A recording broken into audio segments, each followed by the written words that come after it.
आपल्याला माहीत असेल की नुकताच पाऊस मोठ्या प्रमाणात झाला आणि या पावसामुळे नागपूर शहरामध्ये जशी पूरग्रस्त सारखी परिस्थिती निर्माण झाली आणि ही मोठी गंभीर परिस्थिती होती. त्या दिवशी घराघरात पाणी शिरलं, रस्त्यामध्ये वाटेल तसं पाणी होतं, कार्स बंद पडत होत्या. तर अशी परिस्थिती का निर्माण झाली? कारण असं आहे की मला याची कल्पना होती की 4-5 वर्ष दरवर्षी हे नदी नाले सगळे स्वच्छ करतात. म्हणून मी त्यांना एक RTI केला आणि त्यांना असं NMCला RTI केला आणि त्यांना असं विचारलं की आपण या नाले सफाईवर नदी सफाईवर किती खर्च केला. तेव्हा त्यांनी थोडक्यात मी त्यांचं उत्तर सांगते.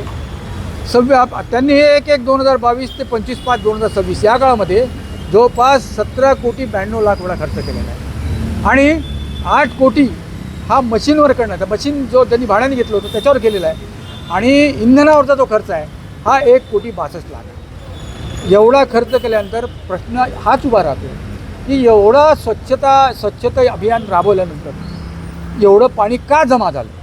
कारण हे विचारणं आवश्यक आहे की NMC एवढा हा जो पैसा आहे लोकांचा आहे आणि लोकांचा पैसा असा जर खर्च होत असेल आणि त्यातनं काही उपलब्ध होत नसेल तर मग हा पैसा तरी का खर्च करावा. तर हे सगळं प्रश्न त्यांनी उद्भवतात.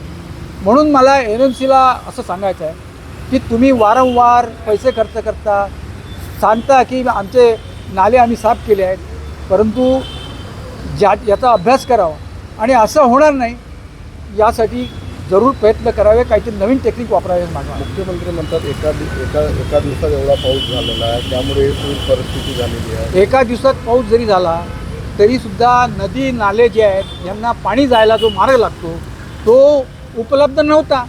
याचं कारण असं आहे की तुम्ही जर चांगल्या प्रकारे खोल केले असते ते नाले तर तो पाणी निघून गेलं असतं.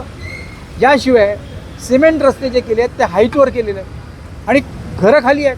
तर अशा परिस्थितीमध्ये पाणी जे आहे ते खालीच जाणार. याशिवाय जे पाणी मुरायला पाहिजे या जमीन जी असते त्याचं मुरते, परंतु पश्चिम महाराष्ट्रामध्ये सगळे सिमेंटचे रस्ते केले आणि तिथे मुरायलाच जागा नाही आहे. आपण बघू शकता महालमध्ये हा काही प्रकार आला नाही, त्या ठिकाणी असं काही प्रकार आला नाही.